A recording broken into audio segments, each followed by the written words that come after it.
tema da pregação hoje é: e se Jesus parasse o seu milagre?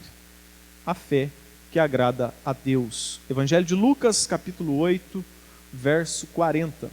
Diz assim a palavra de Deus: Quando Jesus voltou, a multidão o recebeu, pois todos estavam à espera. Então veio um homem chamado Jairo, chefe da sinagoga, e prostrado aos pés de Jesus, implorava-lhe que fosse até a sua casa, porque tinha uma filha única, de cerca de 12 anos, que estava à beira da morte. E enquanto ele se dirigia para lá, a multidão o comprimia. E uma mulher que sofria de uma hemorragia havia 12 anos e gastara todos os seus bens com os médicos, mas não havia conseguido ser curada por ninguém, aproximando-se por trás, tocou a borda do manto de Jesus, e sua hemorragia estancou imediatamente. E Jesus perguntou: Quem me tocou? Como todos negassem, Pedro lhe disse: Mestre, a multidão te aperta e te comprime. Mas Jesus disse: Alguém me tocou, pois percebi que saiu poder de mim. Então, vendo que não passara despercebida, a mulher aproximou-se trêmula e, prostrando-se diante dele, de Jesus, declarou-lhe perante todo o povo o motivo por que o havia tocado e como fora imediatamente curada. E ele lhe disse: Filha, a tua fé te salvou. Vai em paz. Enquanto Jesus ainda falava, alguém da casa do chefe da sinagoga veio avisar: A tua filha já está morta, não incomodes mais o mestre.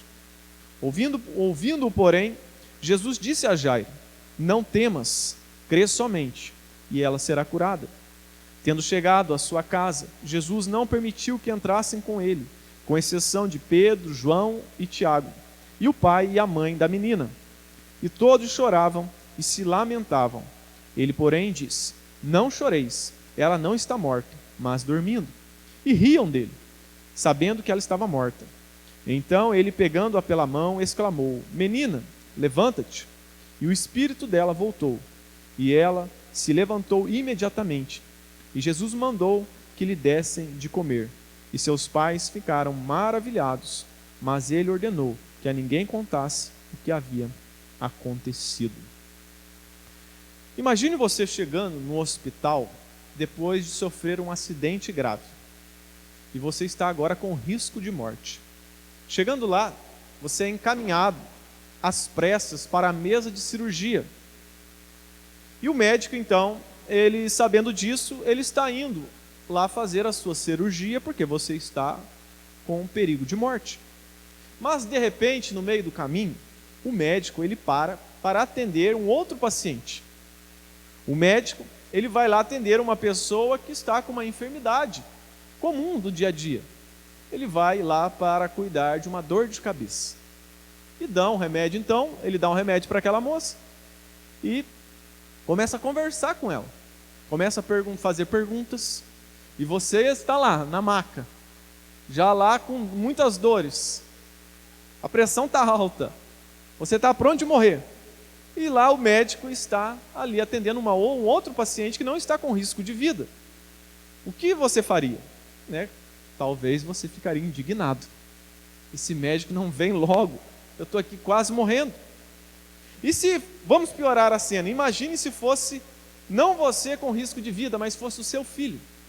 O seu filho sofreu um acidente e o médico está lá conversando com outra pessoa ao invés de fazer a cirurgia do seu filho.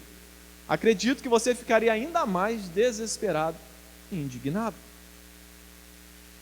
Essa passagem da Bíblia aqui que nós acabamos de ler, ela nos mostra algo parecido com isso. Mostra um pai desesperado pela sua única filha, que está morrendo. Ele vai até Jesus e diz: Senhor, vai até a minha casa, toque na minha filha, ela será curada. Jesus então atende o pedido deste homem, mas no meio do caminho, de repente, aparece uma mulher que toca em Jesus, e a Bíblia diz que quando ela tocou em Jesus, saiu o poder de Jesus, essa mulher foi curada. E Jesus agora começa a perguntar para os discípulos: alguém me tocou? Aí Pedro se levanta e diz: Mestre, uma multidão te oprime, te aperta, e você diz quem lhe tocou? E aí Jesus disse: Não, alguém me tocou, porque de mim saiu o poder. Alguém me tocou diferente. Assim é também na igreja, né? Assim também é a multidão que segue Jesus. Muitas pessoas estão ali agrupadas em uma igreja, agrupadas, dizem pertencer de Cristo, mas não tocam pela fé. Não têm o poder de Deus emanado nas suas vidas, porque elas não tocam pela fé. Estão apenas em um local de culto, mas não têm as suas vidas transformadas. Esse texto também nos mostra o bom exemplo de duas pessoas que tiveram uma fé que agrada a Jesus. Este homem estava em busca do milagre da sua filha, da cura da sua filha. Tem então a sua história parada para contar a história de uma outra mulher. Mas Jesus, ele sabe de todas as coisas. Ele mais tarde também vai curar a filha desse homem. Mas tudo estava no controle de Jesus. Tudo estava no controle do Senhor. Esse texto então nos mostra também o exemplo de duas pessoas com fé. Uma fé que agrada a Jesus. Porque diante desse evento, né, que estava atrapalhando a ida de Jesus à casa de Jairo, Jairo não ficou reclamando. Jairo não xingou Jesus. Jairo não ficou ali murmurando, não. Ele ficou em silêncio, esperando o momento certo. Esperando Jesus fazer o que deveria ser feito. Então, uma fé que agrada a Jesus. Uma fé paciente. Uma fé que espera o tempo de Deus na sua vida.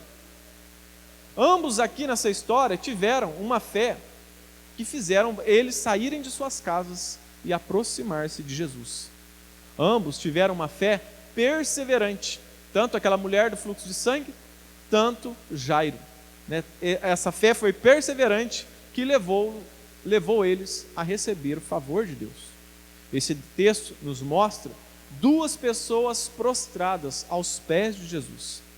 E essas duas pessoas, elas têm muitos contrastes. Eu anotei aqui alguns contrastes que tem entre Jairo, o chefe da sinagoga, e uma mulher que nem nome tem, chamada a mulher do fluxo de sangue. Então, o primeiro contraste que nós vemos nessas duas vidas, nessas duas histórias, é que a primeira pessoa, Jairo, ele era chefe da sinagoga, alguém de prestígio na sociedade. Todos o conheciam, todos o admiravam. A segunda pessoa dessa história é uma mulher que nem nome tem. Até hoje, ela é lembrada como a mulher do fluxo de sangue. Era desconhecida de todos. Jairo andava livremente entre a multidão. Ele era respeitado por ser o chefe da sinagoga. Ele tinha status. Era alguém bem visto pelos judeus. A mulher, diferente de Jairo, ela era uma mulher considerada impura, porque ela tinha uma enfermidade que era um fluxo de sangue. Uma mulher que tinha um fluxo de sangue, né, que seria aí os dias que as mulheres costumam ter, todo mês, só que o dela era constante, 12 anos, sem parar, sem parar, 12 anos sem parar essa hemorragia. Então ela era considerada impura, 12 anos considerada impura. E diante dessa enfermidade, ela não poderia tocar em ninguém, ela não tinha convívio social, ela vivia isolada. Dificilmente essa mulher tinha se casado, se ela ainda era nova, solteira. Ninguém iria querer casar com uma mulher que tivesse essa enfermidade e que era considerada impura, porque quem a tocasse também iria ser considerado impuro. Se ela fosse em um bazar, no mercado, e tocasse em algo, aquilo que ela tocasse também se tornava impuro. Então nós vemos aqui que essa mulher era diferente de Jairo. Jairo tinha livre acesso à multidão, tocava em todos. Essa mulher não, ela vivia isolada. Jairo também, ele tinha recursos e influência.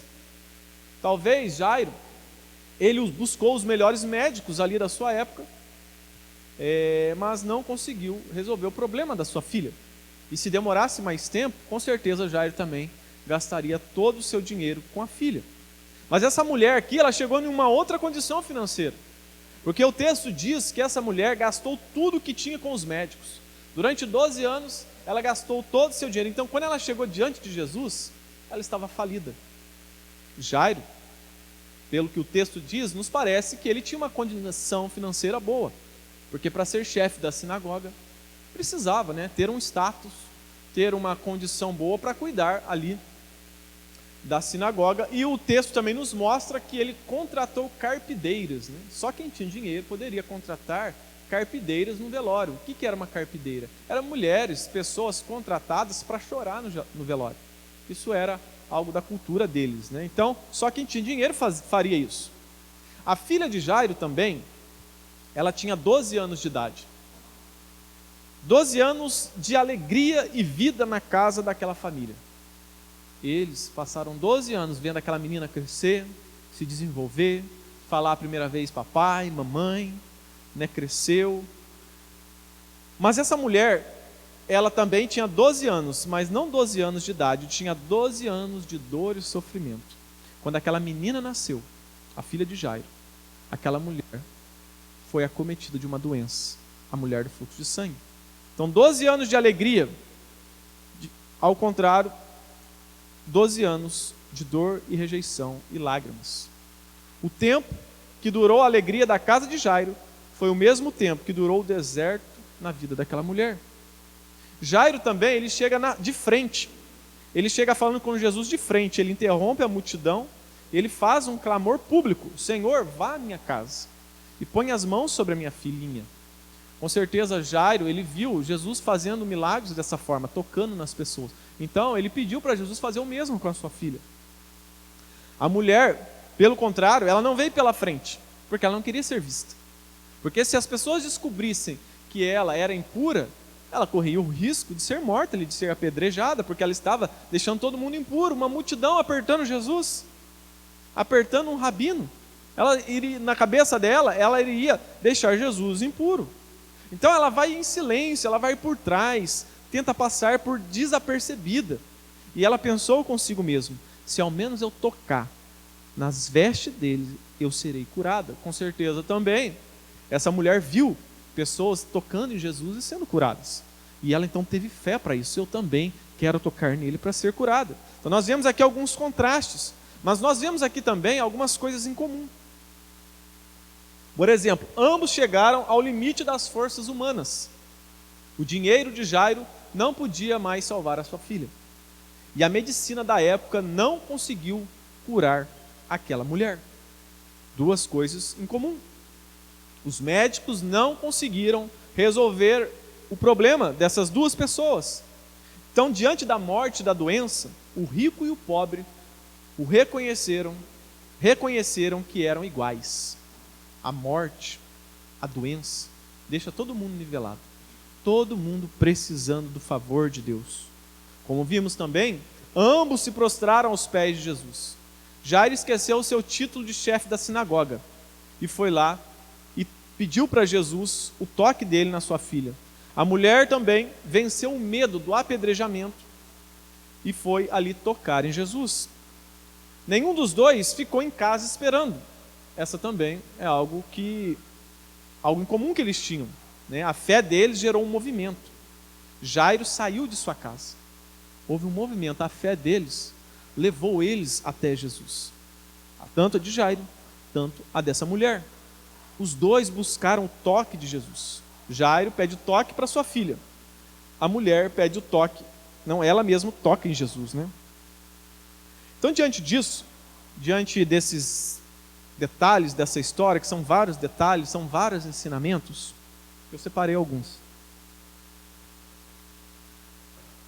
Jesus, além de realizar 2 milagres dessa história, aqui ele vai curar também a dor da alma dessas duas pessoas.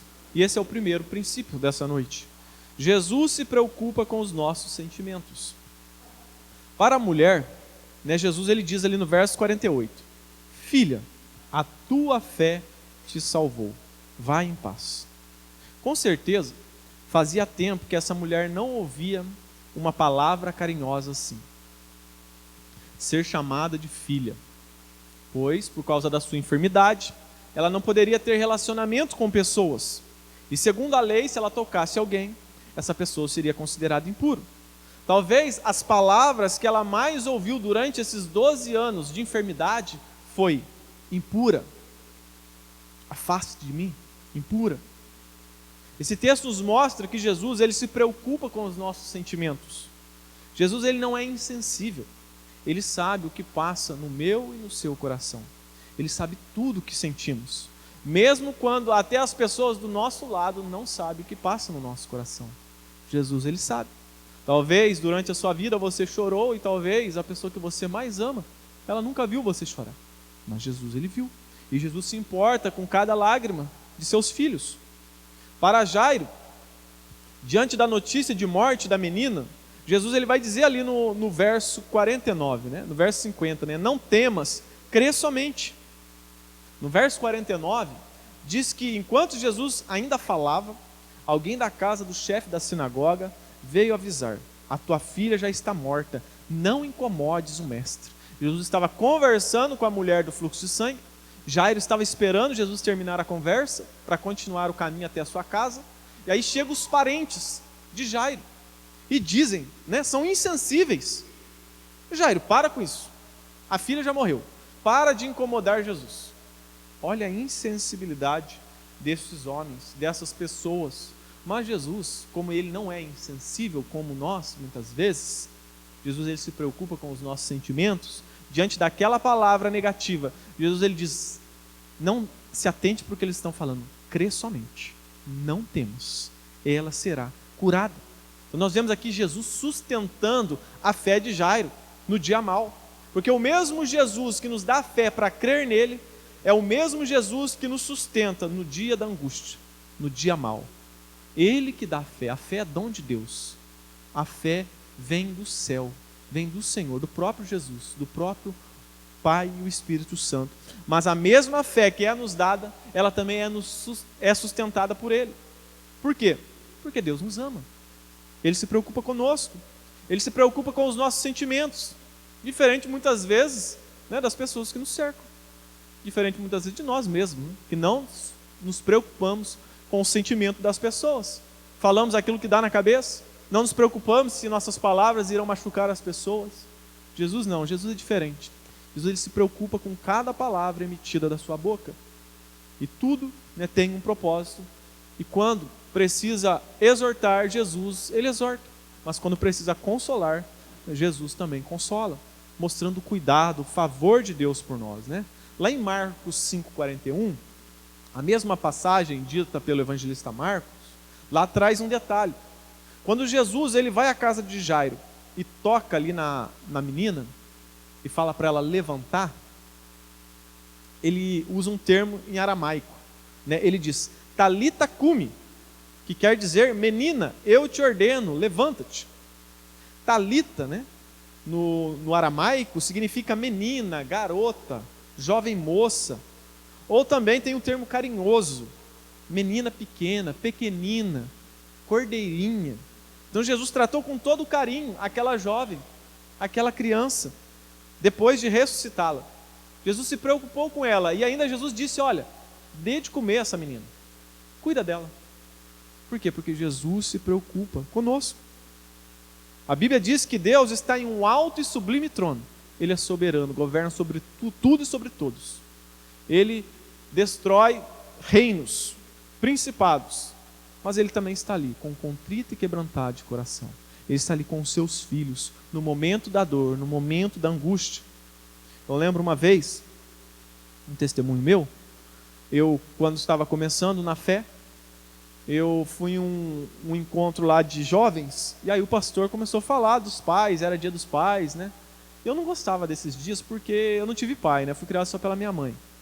Meu avô, até os 12 anos de idade, era vivo, aí eu tive um pouco contato com meu avô, depois, de adulto, eu esqueci muita coisa e não tive muito contato com a figura paterna. Então foi mais criado pela minha avó, pela minha mãe, pela minha tia. Eu não gostava dos dias de Dia dos Pais, mas eu fui lá. E aí o pastor começou a falar do Dia dos Pais, e eu era mais jovem, comecei a me emocionar. Só que eu não queria mostrar para as pessoas, para os outros jovens, que eu ia chorar. O que eu fiz? Eu fui para o banheiro. O banheiro ficava lá na porta da igreja, no fundo da igreja, na saída. E aí eu chorei lá dentro do banheiro. E aí esperei um pouco, lavei o rosto, e a hora que eu saí do banheiro, e era ali na saída da igreja, veio uma senhorinha assim, que morava ali perto da igreja, gostava ali dos jovens. Ela veio do nada, assim, ela me abraçou, sem saber de nada que estava acontecendo. E ela falou bem no meu ouvido assim, Deus não é padrasto, Deus é pai. Eu creio que Deus usou ela naquele momento. Eu senti algo diferente naquele dia e eu vi o cuidado de Deus. Mesmo quando ninguém estava sabendo de nada, né, Deus, Ele estava sabendo. Por quê? Porque Deus nos ama. Deus cuida de nós. Deus sabe quando nós sofremos, quando nós choramos, quando nós não temos mais força. E nós temos o favor dEle. Esse texto também nos mostra que a dor e o sofrimento são muitas vezes usados por Deus para conhecermos mais a Ele. E esse é o segundo princípio. Use a dor e o sofrimento para se aproximar mais de Jesus. Esse homem e essa mulher tiveram experiências que poucos tiveram. Tudo isso se deu por causa da dor e o sofrimento que eles tiveram em vida. Portanto, quando você estiver passando por algum sofrimento, faça como Jairo, faça como essa mulher, se aproxime, se prostre aos pés de Jesus. Use a dor para conhecer mais a Deus. Quando você ver que aos olhos humanos está impossível, clame a Deus. Peça pelo seu favor. Caso de impossibilidade, é o cenário perfeito para Deus fazer um milagre e o nome dele ser glorificado. O milagre acontece quando há algo impossível. E quando algo impossível acontece, o nome de Deus é glorificado. Você se lembra do povo de Israel ao sair do Egito? Estavam no deserto e Deus envia eles lá diante do Mar Vermelho. Eles estavam cercados. Diante deles, o Mar Vermelho. Atrás, o exército do faraó. Eles, aos olhos humanos, iriam morrer. Deus o levou a eles a esse ponto. Para lá, Deus mostrar a sua glória, o seu poder. Lá ele abre o Mar Vermelho, o povo passa de pé enxuto o Mar Vermelho e depois Deus derrota os seus inimigos. O nome de Deus foi glorificado diante de algo impossível. Então Deus muitas vezes vai usar o sofrimento que nós passamos nesse mundo para glorificar o seu nome. Nós vemos muito isso na Bíblia. Você se lembra do cego de nascença lá em João 9? Lá diz assim, caminhando Jesus viu um homem cego de nascença. E os seus discípulos perguntaram, mestre, quem pecou, este homem ou seus pais, para que nascesse cego? Jesus respondeu, nem ele pecou, nem os seus pais, mas isso aconteceu para que se manifestasse nele as obras de Deus. Porque no pensamento de muitos da época de Jesus, todo fruto de sofrimento, todo sofrimento era fruto do pecado. E aí Jesus diz, não tem pecado aqui. Isso aconteceu para que a glória de Deus fosse manifestada. Então há sofrimentos na nossa vida que vêm para o nome de Deus ser glorificado. Por exemplo, quando você olha para a vida de Zacarias, que era sacerdote. Ele e a sua esposa queriam ter filhos. Sua esposa Isabel. Passaram a vida inteira orando. Lá na frente, quando eles já eram idosos, quando já tinham, talvez quase perdendo a esperança, lá o milagre aconteceu e eles tiveram um filho chamado João Batista. E o nome de Deus foi glorificado. Porque ter um filho quando são jovens, quando ainda há possibilidade, o nome de Deus é glorificado. Mas ainda mais quando o cenário é impossível, quando os médicos dizem que não tem mais jeito, quando a idade já não ajuda, aí sim o milagre é maior, o nome de Deus é mais glorificado ainda. Então não importa qual seja o impossível na sua vida, creia, para Deus nada há impossíveis, não há impossível. Deus pode tudo, Deus continua fazendo milagre. Quando você estiver passando pela dor e pelo sofrimento, lembre-se de Romanos 8, 28, e sabemos que todas as coisas cooperam juntamente para o bem daqueles que amam a Deus, daqueles que são chamados segundo o seu propósito. No dia da dor, lembre de Jó 19, 25, porque eu sei que o meu Redentor vive e por fim se levantará sobre a terra. Diante da dor e do sofrimento, lembre-se da história de Jó, que perdeu tudo, perdeu bens, perdeu família, perdeu a saúde, mas diante disso ele não blasfemou o nome de Deus. E depois de tudo o que aconteceu, ele vai dizer lá no capítulo 42, antes eu conhecia a Deus de ouvir falar, mas agora os meus olhos te veem, porque agora ele viu a mão de Deus, o poder de Deus agindo em meio àquele sofrimento. Então, não se desespere no dia da dor e do sofrimento, creia somente, como Jesus disse aqui para Jairo, não temas, creia somente. A dor e o sofrimento têm o poder de agir de duas formas na vida do ser humano. A primeira, muitas vezes a dor, ela nos faz aproximar-se de Deus. Foi o que aconteceu na vida de Jó. Diante da dor que Jó passou, várias dores, sofrimentos, ele viu mais Deus, ele se aproximou mais de Deus, diferente da sua esposa. Diante da dor e do luto, ela se afastou de Deus. Ela chegou a pedir para Jó amaldiçoar a Deus e morrer. Então nós precisamos olhar para esses exemplos de fé da Bíblia e vivenciar isso na nossa vida. Olhar para a fé de Jó, olhar para a fé de Jairo, olhar para a fé da mulher do fluxo de sangue, olhar para esses exemplos que Deus deixou em sua palavra para fortalecermos a nossa fé no dia da dor, no dia da angústia. Sabemos que Deus está no controle de tudo. Portanto, diante da dor e do sofrimento, aproxime-se e se humilhe aos pés de Jesus. Jairo e essa mulher, a mulher do fluxo de sangue, se aproximaram e foram abençoados. E Deus também pode abençoar a minha e a sua vida. Deus pode fazer ainda milagre na minha e na sua vida. Em terceiro lugar, se humilhe então aos pés de Jesus. Repita o que Jairo e a mulher do fluxo de sangue fez. Se humilhar aos pés de Jesus. Nós, quando vamos até Jesus, nós precisamos nos aproximar com humildade, não com arrogância, não com soberba, não colocando Deus contra a parede, não fazendo como a teologia da prosperidade ensina. Ela ensina para os membros colocarem Deus contra a parede e determinar a bênção. Parece que Deus é o mordomo do homem.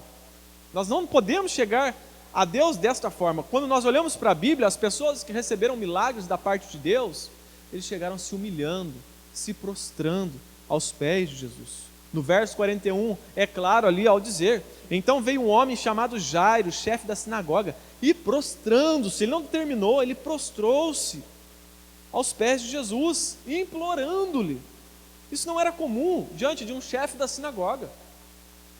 Um chefe da sinagoga, ele tinha ali um cargo importante, ele era bem visto pelos fariseus, os escribas, e muitos odiavam Jesus. Então ele estava indo contra a maioria. Ele deixou o seu orgulho de lado. No verso 47 mostra a mulher do fluxo de sangue, também prostrada aos pés de Jesus. Então, vendo que não passara desapercebida, a mulher aproximou-se trêmula e, prostrando-se diante dele, declarou-lhe perante todo o povo o motivo por que havia tocado e como fora imediatamente curada. Então ela também estava prostrada. Como nos aproximamos diante de Jesus? Se prostrando ao Rei dos Reis e Senhor dos Senhores. Quando você lê o Evangelho de Lucas, você percebe que Lucas, ele dá bastante ênfase, bastante foco aos pés de Jesus. Lá em Lucas 5, depois da grande pesca maravilhosa, nós vemos Pedro prostrando-se aos pés de Jesus. Está escrito assim, ao ver Simão Pedro, o milagre diante dos seus olhos, da pesca maravilhosa, prostrou-se aos pés de Jesus, dizendo: afasta de mim, Senhor, porque sou um homem pecador. Quando nós olhamos para a história do leproso, lá em Lucas capítulo 5, nós vemos a mesma coisa. Quando ele estava numa das cidades, apareceu um homem tomado de lepra, que vendo Jesus, prostrou-se com o rosto em terra. Quando nós olhamos também para a mulher pecadora, lá em Lucas capítulo 7, nós vemos ela fazendo a mesma coisa. E pondo-se de trás dele, de Jesus, e chorando aos seus pés, começou a molhar-lhe os pés com lágrimas e a enxugá-los com os cabelos, e beijava-lhe os pés e derramava perfume sobre eles. Quando nós olhamos para o endemoniado de Gadara, ou de Gerasa, lá em Lucas capítulo 8, verso 35, nós vemos também a mesma coisa. E o povo saiu para ver o que havia acontecido. Acontecido com o quê? Com o endemoniado. Você lembra? Os demônios, a legião saiu dele, entrou nos porcos, os porcos se precipitaram no abismo, e agora aquele homem está com a sua sanidade retomada, está limpo agora dos demônios, e lá vai dizer: e acharam um homem de quem haviam saído os demônios sentado aos pés de Jesus, vestido em perfeito juízo, e ficaram atemorizados. Então Lucas, ele gosta muito de mostrar que aonde nós precisamos sempre estar, aos pés de Jesus. Quando você olha também no capítulo 10 e no verso 38, nós vemos o endereço de Marta. de Maria, né, irmã de Marta. Maria era irmã de Lázaro, que Jesus havia ressuscitado. Se você examinar a vida de Maria, ela era de Betânia, mas poderia também, se você quisesse entregar uma correspondência para Maria, era só deixar lá nos pés de Jesus, porque ela sempre estava nos pés de Jesus, lá era o endereço dela. Lá em Lucas 10, 38 vai dizer: prosseguindo de viagem, Jesus entrou no povoado, e uma mulher chamada Marta recebeu em casa sua irmã chamada Maria, sentando-se aos pés do Senhor, ouvia a sua palavra. Estava aos pés de Jesus. Lá em João capítulo 11, mostra ela de novo. Ao chegar ao lugar onde Jesus estava e vê-lo, Maria lançou-se aos pés de Jesus, né, e disse: Senhor, né, se estivesse aqui, meu irmão não teria morrido. Lá em João capítulo 12, nós iremos ver que várias Marias que seguiam Jesus, Maria Madalena, Maria, mãe de Jesus, e tem uma outra Maria também, que era tia de Jesus, estavam lá todas aos pés da cruz. Jesus estava lá na cruz, elas estavam lá. Foi lá que Jesus disse para João: João, eis aí a tua mãe, mulher, eis aí o teu filho. Todas estavam ali aos pés de Jesus. Então Maria, né, lá João 12, então Maria, tomando um frasco de bálsamo de nardo puro, de alto preço, ungiu os pés de Jesus. Aí outra Maria aqui, ungindo os pés de Jesus e o enxugou com o cabelo, né? Então nós vemos que o melhor lugar para estarmos é nos pés de Jesus, né? E eu pergunto para você nessa noite: você vive aos pés de Jesus? Você vive dependente dele? Você vive aos pés de Jesus reconhecendo-se como um pecador, como Pedro? Pedro se prostrou aos pés de Jesus porque ele reconheceu que era um pecador, precisava da misericórdia. Você vive aos pés de Jesus suplicando por purificação e santificação como aquele leproso que foi purificado da lepra? Você vive aos pés de Jesus em gratidão por ele ter libertado você da escravidão do pecado, da escravidão do diabo, como aquele ex-endemoniado? Você vive aos pés de Jesus para adorá-lo como Maria, para aprender como Maria, que quando Jesus estava na casa, ela estava ali aos pés de Jesus aprendendo. Você está como Maria, vivendo aos pés dele? Você vive aos pés de Jesus diante da dor e do sofrimento, como Jairo e a mulher do fluxo de sangue? Esse é o nosso estilo de vida, viver aos pés de Jesus, reconhecendo que sem ele nada podemos fazer. Por quê? Porque aos pés de Jesus é o melhor lugar para estarmos nessa vida. Em quarto lugar, sem fé é impossível agradar a Deus. Essas duas histórias são exemplos de fé para nós. O verso 38 vai dizer, né? E ele lhe disse: filha, a tua fé te salvou, vai em paz. Esse texto fala de fé. Lá no verso 50, ele se remete a Jairo e diz, né? Não temas, crê somente, tenha fé, e ela será curada. Então, sem fé é impossível agradar a Deus. Você se lembra quando Jesus ele saiu lá da cidade do endemoniado? Quando Jesus expulsou os demônios dos porcos e houve um prejuízo para a cidade?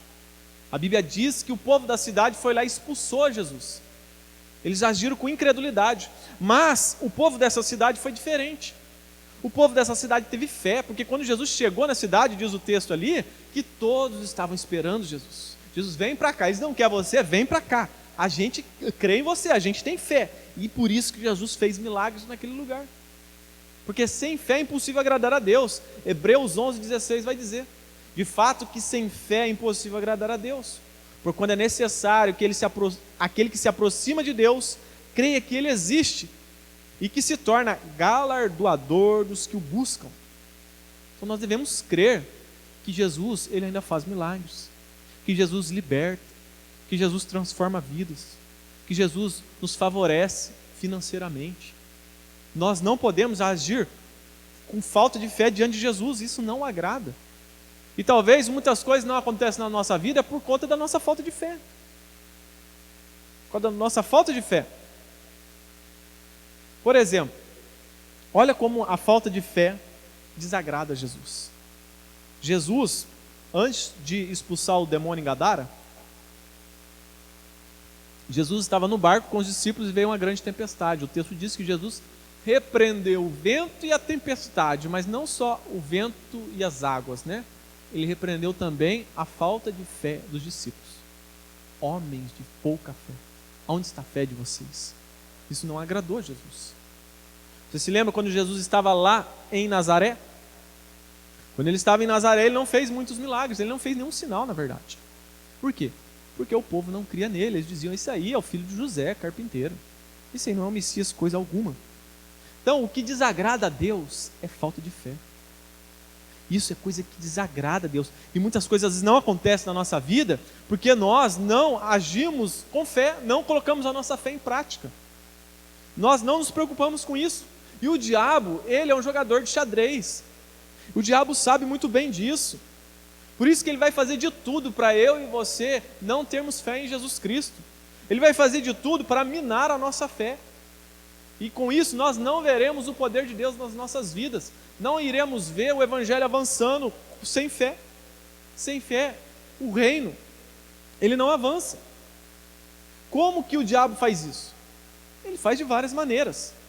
E uma delas é através das falsas doutrinas. Doutrinas essas que levam as pessoas a perderem a fé. Porque em muitas igrejas e em muitas famílias, não se crê mais em milagres. Muitas igrejas estão morrendo. Muitas famílias estão morrendo. Por quê? Porque elas não acreditam no sobrenatural. Elas não acreditam mais que Jesus pode libertar um escravo do diabo. Não pode mais libertar alguém que está nos vícios, nas drogas, no álcool. Eles não creem mais que Jesus pode transformar um coração duro.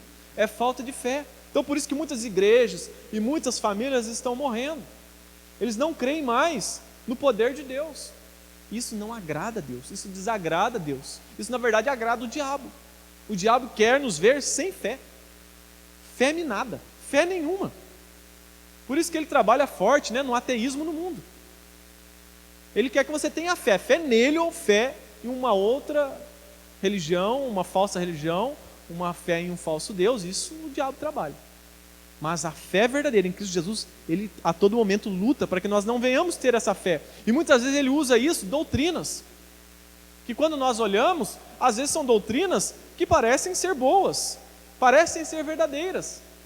Por exemplo, nós vivemos em um contexto de igreja reformada, onde devemos tomar cuidado com esse tipo de cessacionismo, essa doutrina cessacionista que entrou dentro da igreja brasileira.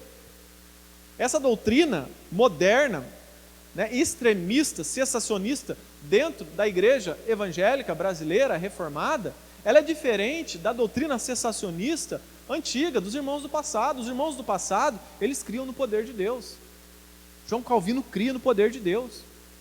John Knox cria no poder de Deus. Eles tiveram experiências com Deus, experiências sobrenaturais.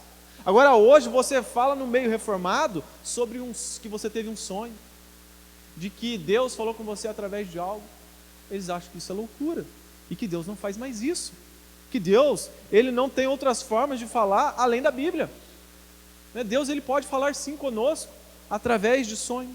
Deus, se ele quiser, ele é soberano, ele pode rasgar o céu e nos dar uma visão, como ele fez com Paulo. Deus continua soberano. Quem somos nós para limitarmos o poder de Deus? Então essa doutrina muitas vezes leva as pessoas à incredulidade, a viver só debaixo do jugo desse mundo, de achar que não, eu tenho que viver arrebentado mesmo, eu tenho que viver sofrendo. Todo mundo sofreu, eu tenho que sofrer também.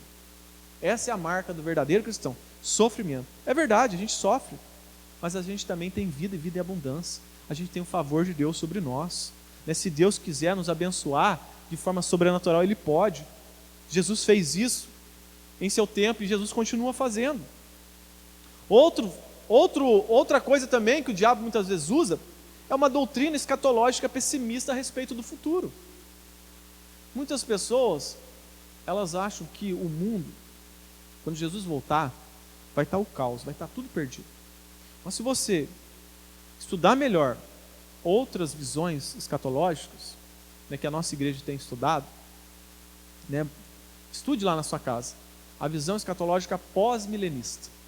Nesse dia nós tivemos uma reunião com o pastor Rodrigo e lá ele abordou essa escatologia. Eu já venho estudando há anos, alguns anos atrás, e agora o pastor Rodrigo Mocelin também. ele aderiu a essa visão escatológica chamada pós-milenismo. E essa escatologia pós-milenista, ela tem uma visão otimista em relação ao futuro. De que quando Jesus voltar, as nações se converterão a Cristo. A igreja está em um progresso, está em um processo, né, de crescimento na terra. Isso não quer dizer que vai ser só crescimento.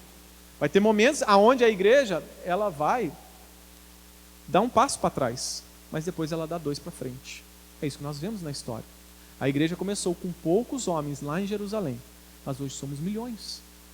Houve momentos, né, onde a igreja afundou, foi parar nas trevas, mas teve momentos que a igreja ela teve o seu auge. Isso aconteceu na Reforma Protestante, onde todos pensavam que agora a igreja acabou. Quando veio a imprensa de Gutenberg, Martim Lutero com a Reforma Protestante, o conhecimento do Senhor se espalhou sobre toda a terra, em muitos locais, e o Evangelho novamente ganhou força. Então nós cremos, né, que o Evangelho ele vai crescer na terra como um grão de mostarda. O reino de Deus, Jesus ele diz que é um fermento sobre a massa. Ele age de forma invisível, mas sem perceber, a massa começa a crescer. Assim é o reino de Deus. Então, a escatologia, muitas vezes hoje pessimista, nos leva a ter uma visão pessimista, né, do futuro, achando que não tem esperança. Isso influencia no nosso modo de viver hoje. No verso 49 também, o diabo estava usando uma falsa doutrina na boca dos parentes de Jairo. Olha o que diz lá no verso 49. Enquanto Jesus ainda falava, alguém da casa do chefe da sinagoga veio avisar: a tua filha já está morta, não incomodes mais o mestre. Naquele momento, Satanás estava querendo minar a fé de Jairo. Jairo tinha fé que Jesus poderia curar a sua filha. E o diabo então, sabendo disso, quis minar, usando a boca dos seus parentes. A doutrina criada por Satanás ali foi: Jesus pode curar Jairo, mas ressuscitar não. Desista do Jairo. Essa doutrina diabólica continua sendo usada nos nossos dias, infelizmente. Ela é propagada dessa forma. Jesus curou quando esteve aqui, agora ele não cura mais. Jesus abriu a madre de mulheres no Antigo Testamento, agora Jesus não faz mais, não. Jesus não abre mais madre de mulher nenhuma. Jesus pode salvar, mas ele não pode te abençoar financeiramente. Jesus ele pode te salvar, mas mudar a sua situação desgraçada em que você vive, aí não, Jesus não pode. Jesus é limitado. Jesus pode te salvar, mas não pode salvar a cidade inteira, como ele fez lá em Nínive com o profeta Jonas. Não, só no Antigo Testamento. Agora, Jesus não pode mais fazer isso. Jesus está limitado. Não, Jesus não mudou. É bem verdade que em muitos lugares há muita enganação. Há muita mentira a respeito de sinais miraculosos, né? Existe muito charlatão por aí, enganando as pessoas com falsas curas e milagres. Mas nós não podemos combater essa fé mentirosa, esses milagres mentirosos, com fé nenhuma. Nós precisamos, na verdade, usar a nossa fé de forma correta. É ter fé e orar sempre para que Deus venha ressuscitar o morto. Mas ao mesmo tempo, orar e ter fé para que Deus nos dê força no dia do luto, no dia da angústia, né? No dia em que Deus disse: olha, eu não vou ressuscitar o morto. Ter fé que Deus vai nos sustentar. Pois sem fé é impossível agradar a Deus. E agora estamos no quinto e último princípio. A fé que agrada a Jesus vence o medo e o orgulho. A fé da mulher venceu o medo. Verso 47 vai dizer: então, vendo que não passara desapercebida, a mulher aproximou-se trêmula. Então ela recebeu o milagre da parte de Deus e agora ela está com medo. Descobriram. Talvez ela pensou, né? Eu fui curada para ser morta. 12 anos, viva e doente, sofrendo. E agora que eu consegui ser curada, eu vou morrer apedrejado aqui, né? A alegria de pobre dura pouco, né? Mas não foi isso que aconteceu. Prostrando-se diante dele, de Jesus, declarou-lhe perante todo o povo o motivo por que o havia tocado e como fora imediatamente curada. Então a fé dessa mulher é um exemplo para nós, pois ela, sendo impura, estando no meio da multidão, poderia ser apedrejada, mas a fé dela levou ela a vencer o medo e o perigo. Ela não se preocupou com o que havia de acontecer com ela. Ela sabia, eu posso morrer, mas mesmo assim eu vou. O medo também nos paralisa. O medo nos paralisa. Você lembra dos espias em Canaã? 12 espias foram até Canaã, sondar a terra. 10 tremeram na base e disseram: o que? Naquela terra tem gigantes, homens valentes, jamais nós iremos conquistar essa terra. Eles choraram igual criança. Deus não se agradou da fé deles. O medo os paralisou. Porém, Josué e Calebe, eles olharam para os gigantes e disseram: não, nós vamos conquistar, porque Deus falou. E se Deus falou, está falado. E Josué e Calebe entraram na terra prometida, tiveram fé. Hoje nós estamos diante de vários gigantes. Os gigantes de hoje são o que? As ideologias, as seitas, as falsas igrejas, os falsos pastores, os falsos ensinos, a política, o comunismo, o socialismo, um monte de ismo que tem por aí, são os gigantes. Mas nós não podemos ficar tremendo na base ao ver esses demônios e esses gigantes diante de nós. Nós precisamos ter fé de que o Evangelho é o poder de Deus, que diante do Evangelho nenhum gigante pode se manter de pé. Nós precisamos ter a fé de Davi. Davi era um homem segundo o coração de Deus, porque Davi agradava a Deus com a sua fé. Ele tinha fé, ele olhou para o gigante. Na força do seu braço é impossível, mas ele sabia em quem ele cria, e com isso ele venceu o gigante. Então hoje não mudou. Nós estamos cheios de gigantes por aí, mas nós não podemos desagradar a Deus com a nossa falta de fé. Nós precisamos colocar a nossa fé em prática para agradar a Deus. A fé de Jairo venceu aqui o orgulho também. Nós vimos aqui a fé da mulher, venceu o medo. A fé de Jairo venceu o orgulho, porque a fé desse homem também é um exemplo para nós. Jairo era rico, cheio de prestígio, no meio do povo. Ele até contratou carpideiras. Só alguém que tinha dinheiro que contrataria carpideiras, pessoas que chorassem no velório.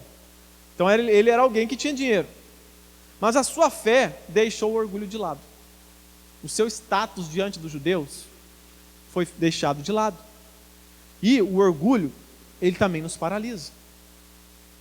O orgulho não paralisou Jairo. A fé de Jairo venceu o orgulho. Em outra ocasião, a Bíblia nos mostra que muitos chefes da sinagoga, homens que eram como Jairo, eles não abandonaram o orgulho. A fé deles não foi capaz de vencer o orgulho. Olha o que diz lá em João 12:42. Apesar de tudo, até muitos dos principais creram nele. Eram homens como Jairo, mas não o confessavam, não confessou Jesus por causa dos fariseus, para não serem expulsos da sinagoga. Eles não queriam ter o orgulho ferido, eles não queriam deixar o status, a fama da sinagoga de lado, porque amavam mais a glória dos homens do que a glória de Deus. Então o orgulho, ele é um empecilho para a nossa fé avançar. Se lembra de Naamã? Naamã era cheio de orgulho, um oficial da Síria. Ele tinha lepra. E aí uma escrava que morava na sua casa, que trabalhava na sua casa, disse: olha, se você for lá em Israel, lá tem um homem de Deus lá. E se você for lá, você vai ser curado. E ele foi. Foi com a sua comitiva, levou o presente, chegou lá, o profeta nem recebeu ele em casa, porque ele era orgulhoso. E ter contato com pessoa orgulhosa é difícil, não é fácil. E Eliseu então nem quis, não quero ter contato com esse cara aí não. Vai lá, mandou o servo dele, vai lá, fala para ele, se ele quer ser curado, vai lá no Rio Jordão lá, mergulha 7 vezes lá, e aí ele vai ser curado. Mas eu não quero nem falar com ele, não quero presente, não quero nada.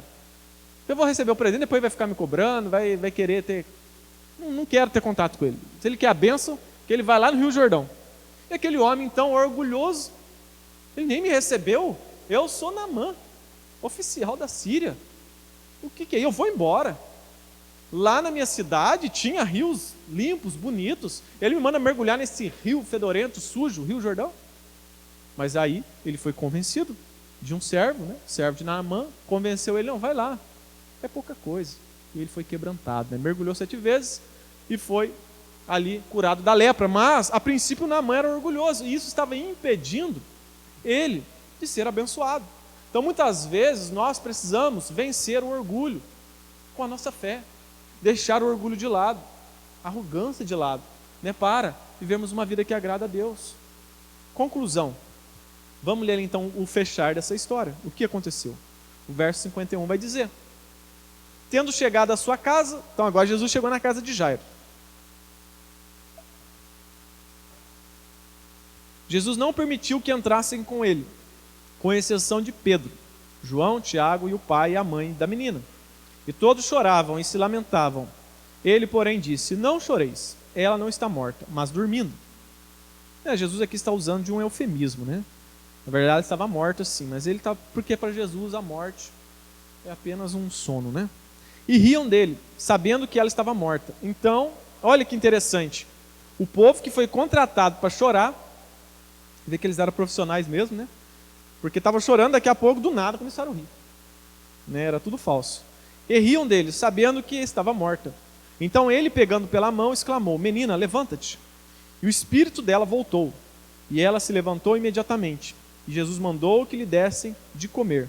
E seus pais ficaram maravilhados, mas ele ordenou que a ninguém contasse o que havia acontecido. Então aqui nós temos o desfecho dessa história. Jesus termina ressuscitando aquela menina. Ele vai lá, né, pede, diz: Talita cumi, levanta, pega na mão da menina e chama ela de filhinha, né? Filhinha, né? De uma forma carinhosa. Isso um dia vai acontecer conosco. Jesus um dia, quando nós partimos dessa terra, quando nós formos para a glória, passar a eternidade num corpo glorificado com Cristo, Jesus ele vai pegar nas nossas mãos e vai nos chamar de filho, de filha, né? Ele vai nos abraçar.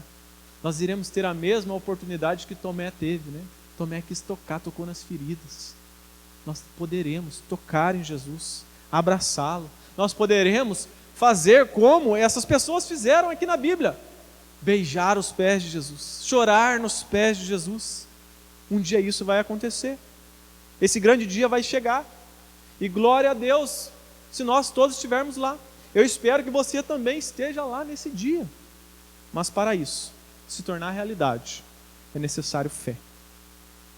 É necessário viver uma vida de fé, porque sem fé é impossível agradar a Deus. E para encerrar, Hebreus 11:1. Ora, a fé é o firme fundamento das coisas que se esperam e a prova das coisas que não se veem. Então nós precisamos crescer a cada dia de fé em fé, de glória em glória, né? Para vivermos uma vida que glorifica o nome de Deus. Essas pessoas glorificaram o nome de Deus com milagre em suas vidas. Nós também precisamos glorificar a Deus através do milagre da salvação que Ele tem feito nas nossas vidas. Não só isso, tudo que o Senhor fizer na sua vida, né? Tudo que Jesus fizer na sua vida, né? Fale para as pessoas, comente com as pessoas: olha, Deus fez isso na minha vida. Glorifique o nome de Deus. No finalzinho aqui do 56, Jesus vai dizer aqui, né? Não conte para as pessoas o que aconteceu. Por quê? Porque aquele homem, ele era chefe da sinagoga. E os chefes da sinagoga, os escribas e fariseus, já estavam planejando para matar Jesus. E Jesus, sabendo disso, Jesus, para preservar a vida daquela família, Jesus não conte agora, né? Eles não contaram, talvez, naquela época, para não serem mortos. Mas depois Lucas foi lá, e aí eles relataram tudo para Lucas, e a gente está lendo hoje, né? Então, mas creio que Jesus, ele quis preservar aquela família. Né? Diferente do caso do endemoniado, que Jesus disse: vai e conta para todo mundo. Então que nós, né, possamos a cada dia orar a Deus: Senhor, aumenta a nossa fé. Nos dá uma fé como a fé de Jairo. Nos dá uma fé como a mulher do fluxo de sangue. Nos dá a fé como de Jó. Me dá a fé como dos mártires, né? Vamos colocar de pé, vamos orar a Deus. Que eu e você possamos andar em fé. Andar de uma forma que agrade o Senhor, né? Deixar o orgulho de lado. Deixar o medo de lado. Colocar a nossa fé em prática. Você se lembra? Jesus a todo momento está falando sobre isso. Ele falou sobre fé no Sermão do Monte. Ele colocou os discípulos à prova ali na tempestade, no barco. Jesus a todo momento está colocando em prática o seu ensinamento. Pode ser que durante a semana você precise usar a sua fé. Que você possa, né, lembrar dessa palavra no dia que você precisar usar a sua fé. O dia que talvez você for afrontado, o dia que você for humilhado, o dia que vier a notícia ruim, o dia mau, né? Glorifique o nome do Senhor. Saiba viver em toda e qualquer circunstância, né? Que a sua fé seja como a fé de Paulo. Paulo vai dizer: aprendi a viver contente e alegre, com fé, em toda e qualquer situação. Sei viver abatido, na angústia, na dor e no sofrimento, mas sei viver também na bonança, na escassez. Eu não me esqueço do meu Deus. Eu deposito a minha fé nele, nos momentos bons e nos momentos ruins. A todo momento, Paulo estava aos pés de Jesus também, né? Que eu e você possamos viver dessa maneira, né?